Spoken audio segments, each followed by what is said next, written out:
Many years ago, when I was 11, we had a very sudden and unexpected death in the family.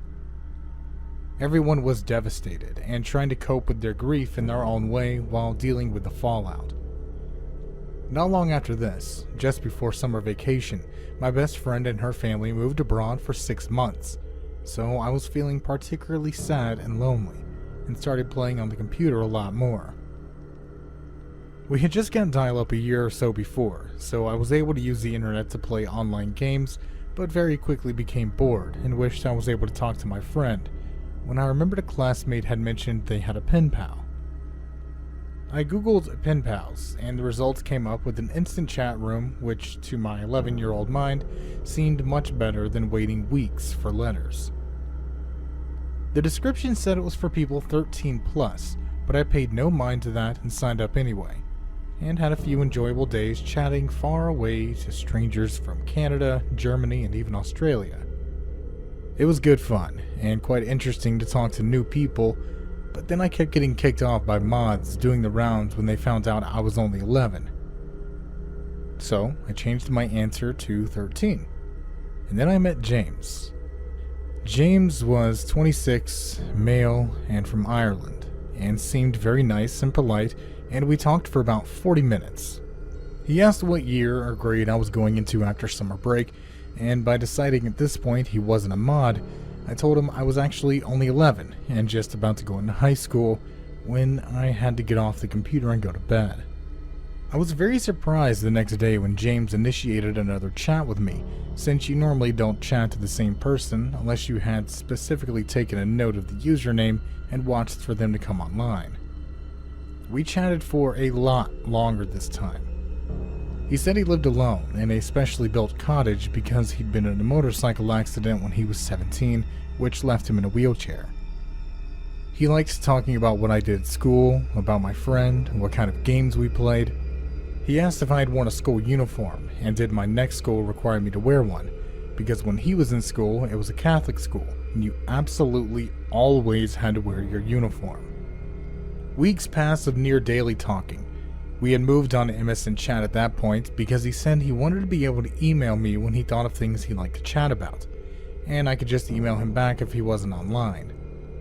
He started to get annoyed that I can only chat when I was allowed on the computer, and even then, I could only be on it for a few hours at a time, so he started pestering me to give him my mobile number so we could at least text if I wasn't able to get online. Not long after that, he began asking if he could call me.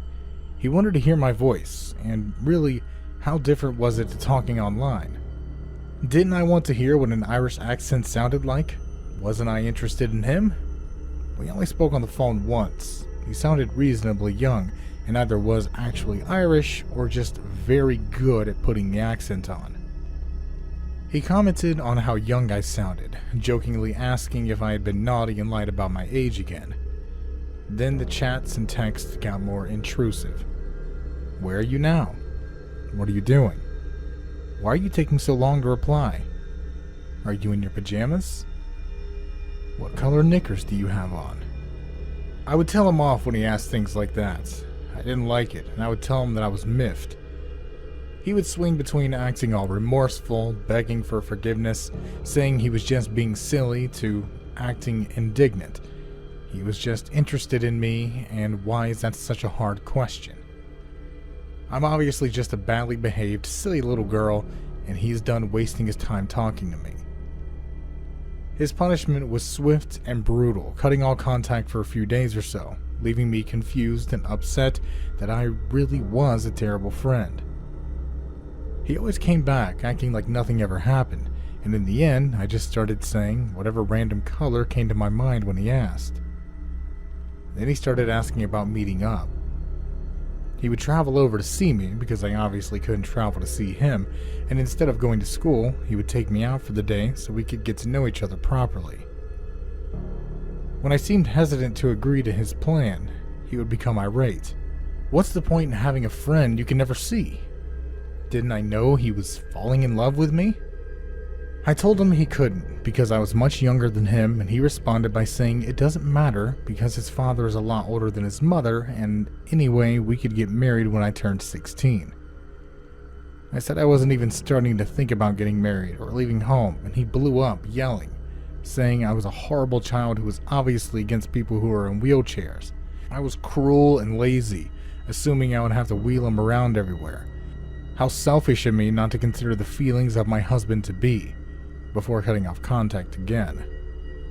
But this time, I wasn't in a hurry to hear from him, so I didn't send him my usual apology text email, which I think surprised him.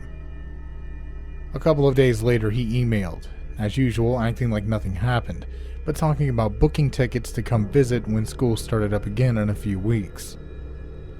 I didn't respond. He texted, then emailed again and again. His emails at first concerned, then more and more annoyed at my lack of response. Finally, I told my older sibling a superficial explanation of someone on my new email who was bothering me, and they emailed him from my account telling him to leave me alone or I would tell my dad. I never heard from him again. So like many people on here, I've been lurking on here for quite a while. After reading many interesting and horrifying stories, I decided to share one of my own. Names in this particular story have been changed. It was December, and Christmas was right around the corner. It was late, around 3 in the morning or so. I was sick, so I was on a strange sleep schedule at the time. Being bored, and the fact that none of my friends were online, I decided to venture into a site called Omegle. I went on there quite often at the time, mainly to troll people, but tonight I decided to have some actual conversations with people. Big mistake. So I decided to talk to people under the anime tab, because people on there seemed generally cool for the most part. Of course, there's always horny teenagers looking for a girlfriend, no matter what tag you're on. I eventually find someone who isn't a bot and who doesn't immediately ask ASL, meaning age, sex, location. Azula asks me what my favorite anime is, and I jokingly say Fat Albert. I knew I said I didn't want to troll, but I couldn't help myself. A conversation ensues after that about anime and such, and she seems like a genuinely decent person. She then asked me for my email.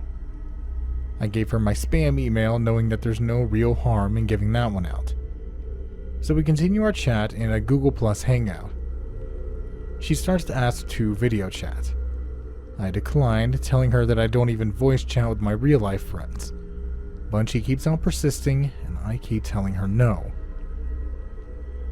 I was starting to think that she was actually some pedophile. I told her I didn't feel comfortable revealing my face to anyone online, and I really didn't want to voice chat.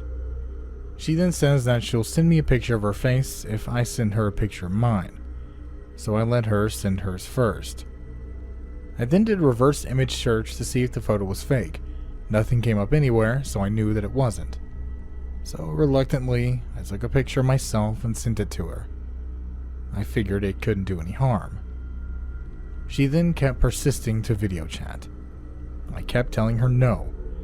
I then turned off my computer because I was tired and annoyed. I didn't really think much about it, but I was planning on blocking her the next day.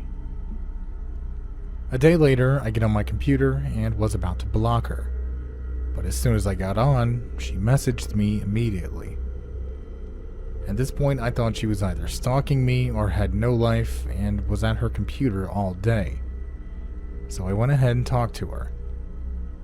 She apologized for being pushy and explained that she didn't have many friends and just wanted to get to know me. I said it was fine. So we talked about anime as well as video games and such. A normal conversation for me. The next day, we talk again. She wants to video chat. I told her that I'd voice chat since I did that all the time. Once we were in the voice call, she kept asking me to turn my camera on. Her camera was on at this point, so I was sure she wasn't a 40-year-old man. I told her I didn't feel comfortable doing that. She said she wanted me to video chat to make sure I wasn't some 40-year-old pedo. My voice was quite deep, so I understood why. So again, reluctantly, I turned my camera on. After that, everything seemed to be okay. I could tell there was something wrong, but I figured she was just socially awkward. After that, things were okay for a few weeks. But one day, she randomly told me that she had a crush on me. I told her that I don't do online relationships, and she got really depressed after that. She kept saying how every guy, 5 in total I believe, has turned her down, and she's really sad about it. I didn't know what to do at that point. I felt really bad for her because I knew how it felt to be rejected, and how awkward it is to stay friends with them afterwards. So I made one of the dumbest mistakes of my life. I said that I actually did like her back. Nowadays, there's no way in hell I would have done any of this, but I was 14 at the time, I was young and dumb. Just keep that in mind. So I was basically in a fake, fabricated online relationship at this point. I didn't consider her my girlfriend, and only one of my friends, we'll call him Eric, even knew about her existence. In fact, he was in a group chat with us. That's when things started to get strange. In the group chat, we had a decent conversation, but it got weirder after I left. Azula started asking Eric really personal questions about me. Eric gave her the runaround, telling her that she shouldn't be asking me that stuff. She was asking questions like what my last name was, where I lived, etc. Eric didn't tell me about this, but I saw it in the group chat. I thought it was really strange that she would ask someone these questions, knowing that I would see them when I got back. Anyway, at this point she kept asking me what my last name was. Remember, Azula was very persistent, and she wouldn't stop asking a question even if you decline. So I find out that she goes on Facebook and searches every person with that same first name. My first name is fairly common, so there's a lot of people to go through. I couldn't believe it. She spent days trying to find my Facebook. I've never seen so much dedication. Red flags were definitely going off at this point. She eventually finds my Facebook and sends me a friend request. I declined because I was very pissed that she had invaded my privacy. She then started private messaging me on Google Hangouts, asking me about my family members. My friends on Facebook weren't private for some reason. She literally wrote down a list of them all, asking them how they were related to me. I got really scared at this point. I knew I had a stalker and I didn't know what to do. I blocked her on everything and deleted everything on the net that had my real name in it. I had officially went rogue. She eventually emails me on another email of mine.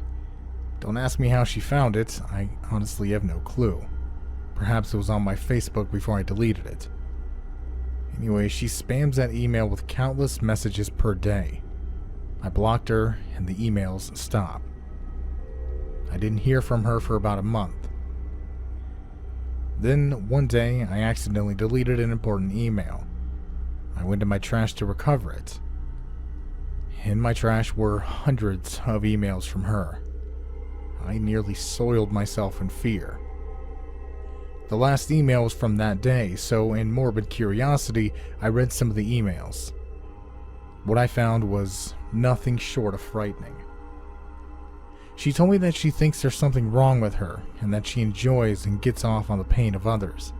She said that she knows where I lived and was going to fly over here and live with me. I was so scared at this point, I was honestly worried that she was going to kill me. I deleted that email account and have been off the grid ever since.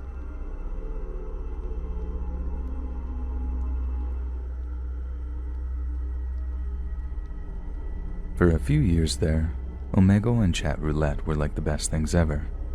I know it sounds dumb, but the idea of coming face to face with random internet people absolutely terrified me at first. I wasn't the most confident of people when I was younger, and believe it or not, using stuff like Omegle actually helped me come out of my shell a little and learn how to talk to people. And naturally, like anyone who's spent a lot of time on Omegle, I have a lot of stories detailing some of the weirder encounters I've had on there. I mean, I've had some pretty amazing ones. I met one of my long-term gaming buddies on Omegle, and you'd be surprised at the number of girls who just want to show themselves off, so to speak, every once in a while.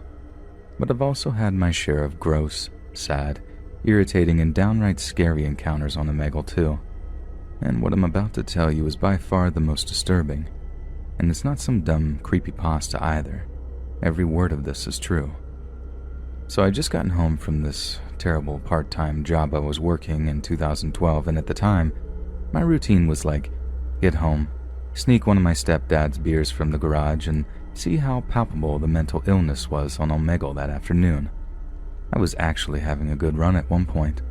I had a guy singing that Call Me Maybe song, another dude who did a magic trick, and a handful of pretty girls, and I think one dude was on acid or something. So all in all, I was in a pretty good mood by the time I hit end and knew for what turned out to be the final time of that night. Because when I do, I just see this dude sitting at his desk, staring blankly into the webcam. Immediately this hits me as unusual because most people are looking at their screens to see who you are and not straight up staring into the camera. I said like, "Hey, what's up?" or something. But the dude didn't reply, so I figured that there was just something wrong with his audio. Now I should add that it was usually around this time that I'd just end a chat and start a new one. If the person on the other end seemed too weird or like they wouldn't be much fun, I'd just skip them entirely. So as you can imagine, coupled with all the other weird stuff you're likely to see during an Omegle session, I ended up doing a lot of skipping. But something about this dude really got my attention. At first, when I saw him, he looked like he might be in his early to mid-teens, dark hair and eyes, kind of a baby face with scrawny shoulders. But the more I looked, the older he seemed to be. The guy had crow's feet, deep bags under his eyes. Pretty sure he had flecks of gray at his temples too. Like if he was as young as I thought he was, then he must have had the most brutal paper route in history. So for some reason, at a time I'd normally just ghost him, I said, are you okay, dude? Can you hear me?" He nods. He could hear me, and it hit me that this might be another case of someone browsing Omegle while they're high. It might sound a little mean or whatever, but I figured that I'd just mess with him just a little bit. Maybe see if I could guess what kind of drug he was taking. I start talking real slow to him, trying to make him think time is slowing down or something, but he barely reacts. And it's then that I realize that he hasn't looked at his screen or monitor. The whole time, he was literally just staring at this little lens on his webcam. I break from the play acting and just ask him straight up, "What kind of stuff are you on, dude?" He just shakes his head. So I ask him if he means he isn't on any drugs at all, and to that he nods. Now I'm torn between laughing because of what could have been a blatant lie and kind of freaking out because if he wasn't lying, and that was him sober, that made for one real creepy guy. And then out of nowhere, this guy reaches up towards his mouth like he's about to take out some gum or something. At first, I think he's going to show me some weird root he's been chewing on that made him look all sleepy. I mean, if there is such a thing, I was just kind of speculating. I know people can get some pretty weird South American plants and stuff from shady websites. But then it becomes obvious that he has hold of his own tooth. His front tooth, I think. Like in the grip of his thumb and forefinger. And then he starts to pull. I respond, "Dude, what are you doing?" All calm at first. And then he starts really getting a grip on his tooth, pulling it and twisting it. And I respond, Stop! What are you thinking, man?" This all escalates until I hear like a deep cracking sound coming from this guy's mic. He twists the tooth free from his gum as blood starts to pour out of his mouth, then holds it up to the camera like he's all proud of himself. I am full-on squealing at the computer at this point, stuck between wanting to cover my eyes and turn it off, and not being able to look away because of what this guy is even doing. I asked him in like 100 different ways, "Why did you do that? Was it rotten? Can't you go to the dentist?"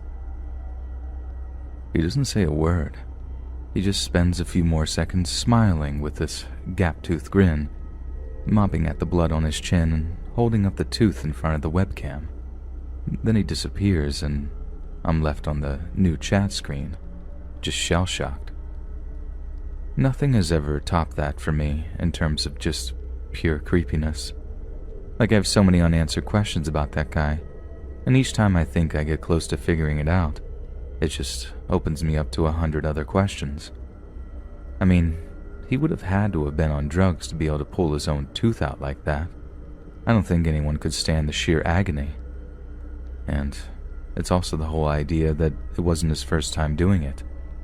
As crazy as it sounds, he seemed to just know what he was doing. That he had to twist it and wrench it. He knew exactly how to grip it. And then the sense of pride at the end. It all just gave me this distinct feeling that he'd done that kind of thing before. I didn't see anything else that ever made me react so strongly, and after that, all the random guys just sort of playing with their junk that you'd see didn't seem to faze me at all.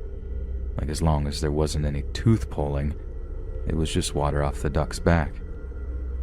So, I guess I have something to thank Mr. Tooth Puller for, although saying that it's not something I want to see again. In fact, I hope I never meet Mr. Tooth Puller online, or in real life, ever again.